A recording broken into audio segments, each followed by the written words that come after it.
Shadow সিলেটের পক্ষ থেকে সবাইকে স্বাগত জানাচ্ছি। আমি লিটন চৌধুরী। দর্শক, আমরা সিলেটকে নিয়ে গৌরব করি, আর গৌরব করতেই পারি, কারণ এই বৃহত্তর সিলেটে এই শত শত বছরের গৌরবময় অনেক অতীত ইতিহাস আছে এবং এখনও কালের সাক্ষী হয়ে সিলেটের বিভিন্ন জায়গায় শত শত বছরের পুরনো স্থাপনাগুলো দাঁড়িয়ে আছে। আমরা শ্যাডো সিলেটে সবসময় একটি জিনিস আমরা কথা বলি, সেটা হচ্ছে আমাদের একটি দায়বদ্ধতা আছে, আর সেই দায়বদ্ধতা হচ্ছে প্রজন্মের কাছে আমাদের দায়বদ্ধতা, আমরা বর্তমান কিংবা ভবিষ্যৎ প্রজন্মের কাছে আমাদের দায়বদ্ধতা। সেই দায়বদ্ধতা নিয়েই আমরা আসলে শ্যাডো সিলেট কাজ করি। আমরা চেষ্টা করি আপনাদের সহযোগিতা, আপনাদের পরামর্শ নিয়ে বৃহত্তর সিলেটের আনাচে কানাচে অনেক ইতিহাস ঐতিহ্যমণ্ডিত যে স্থাপনাগুলো আছে সেগুলো উপস্থাপন করার জন্য, এবং আমরা বর্তমান কিংবা ভবিষ্যৎ প্রজন্মের কাছে আমরা এটা জানান দিতে চাই যে আমাদের এই বিশেষ করে বৃহত্তর সিলেটের পূর্বপুরুষ কিংবা বৃহত্তর সিলেটের অতীত ইতিহাস কী, এইসব বিষয়গুলো আমরা আসলে প্রজন্মের কাছে তুলে ধরতে চাই। এই মুহূর্তে আছি যে বৃহত্তর সিলেটের সুনামগঞ্জ জেলার জগন্নাথপুর উপজেলায়। আর জগন্নাথপুর উপজেলায় যে বাড়িটি দেখছেন, এই বাড়িটি হচ্ছে পাইলগাঁও জমিদার বাড়ি। পাইলগাঁও জমিদার বাড়ি সম্পর্কে ইতিমধ্যে আপনারা সবাই জানেন, কিন্তু আজকে নতুন করে আমরা একটু দেখানোর চেষ্টা করব। তো আমরা একটি জিনিস বলি যে বৃহত্তর সিলেট নিয়ে আসলে একটু গৌরব বেশি করা যায়, কারণ বৃহত্তর সিলেটের শত শত বছরের পুরনো বা অতীত যে গৌরবময় ইতিহাস আছে, আমরা জানি না অন্য কোনো এলাকার আছে কিনা, থাকতে পারে। তো আজকে আমরা বৃহত্তর সিলেটের এই সুনামগঞ্জ জেলার জগন্নাথপুর পাইলগাঁও জমিদার বাড়িটি আপনাদেরকে দেখাবো। আপনারা আমাদের সাথে থাকবেন এবং যথারীতি যে অনুরোধটু করব সেটা হচ্ছে যে শ্যাডো সিলেটে যারা এই মুহূর্তে দেখছেন, পরবর্তীতে যারা দেখবেন এই ইউটিউবে হোক কিংবা ফেসবুকে হোক, আপনারা যে যার আইডি থেকে একটি করে শেয়ার দিবেন, কারণ একটি করে শেয়ার দিলে আপনার আইডিতে থাকা যে এই প্রজন্মে কিংবা ভবিষ্যৎ প্রজন্মে যারা আছে তারা হয়তো বা পরিচিত হতে পারে যে এই বাড়িটির জন্য, এবং আমরা একজন সিলেটবাসী হিসাবে আমরা গৌরব করতে পারি যে আমাদের সিলেটে এরকম অনেক ঐতিহ্যমণ্ডিত শত বছরের পুরনো স্থাপনাগুলো আছে। তো এই দায়িত্ব কিন্তু আমরা সবার, যে প্রজন্মের কাছে তুলে ধরার জন্য এই বিষয়গুলো। তো আর কথা বাড়াচ্ছি না, আমরা এই পাইলগাঁও জমিদার বাড়িটি একটু দেখুন। আমরা চেষ্টা করছি একটু সুন্দর করে আপনাদেরকে দেখানোর জন্য।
দাবিটা হচ্ছে ধরেন আজকে থেকে 150 বছর আগের এই স্থাপনাগুলো, তো আরও যাতে 150 থেকে 200 বছর বা আরও 1000 বছর ওইগুলো স্থাপনাগুলো টিকে থাকুক, সরকার সুন্দর একটা পদক্ষেপ নিক।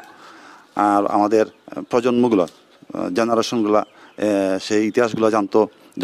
জগন্নাথপুর পাইলগাঁও ইউনিয়নে একজন বাবু ছিলেন, একজন জমিদার ছিলেন।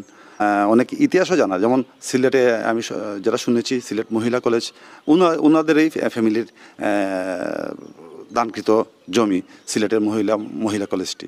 এইভাবে সিলেট মহিলা কলেজ টিকে থাকবে 1000 বছর ধরে।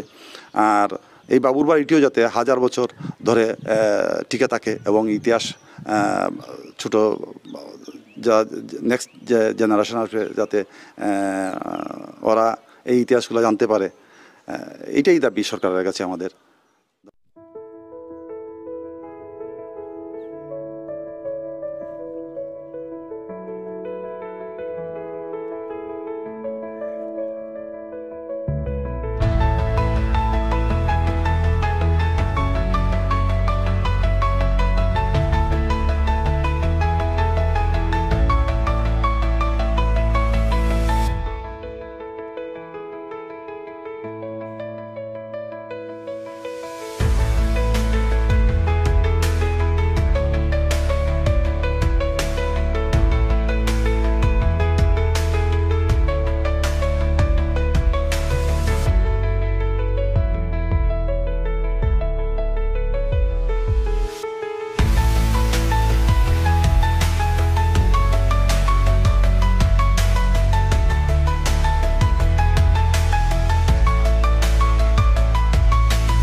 তো দর্শক, আমরা আসলে চেষ্টা করেছি যে এই জগন্নাথপুর উপজেলার পাইলগাঁও ওই যে জমিদার বাড়ি বা স্থানীয়রা বলেন এটা বাবুর বাড়ি, সেই বাবুর বাড়িটা একটু দেখানোর চেষ্টা করেছি। কিন্তু আসলে আজকে আমরা এই দেখানোটাকেই বেশি গুরুত্ব দিয়েছি, কারণ এই বাবুর বাড়ির ইতিহাস ও ঐতিহ্য সম্পর্কে সবাই অবগত আছেন।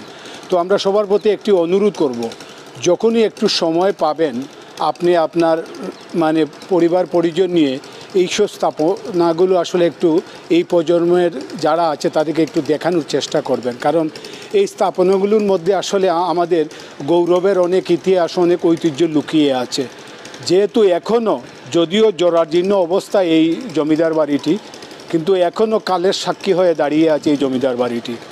তো এইসব স্থাপনাগুলো যারা অভিভাবক আছেন আপনার দায়িত্বের মধ্যে পড়ে যে আপনার পরিবার পরিজন নিয়ে এইসব স্থাপনাগুলোর সাথে আপনার যে সন্তানদেরকে আপনারা পরিচয় করিয়ে দিবেন। কারণ আমরা সবসময় একটি কথা বলি যে আমরা যারা বৃহত্তর সিলেটবাসী আমাদের গৌরবের অতীত ইতিহাস আছে, সেই অতীত ইতিহাসগুলো আসলে বাঁচিয়ে রাখার দায়িত্ব আপনার, আমরা সবার।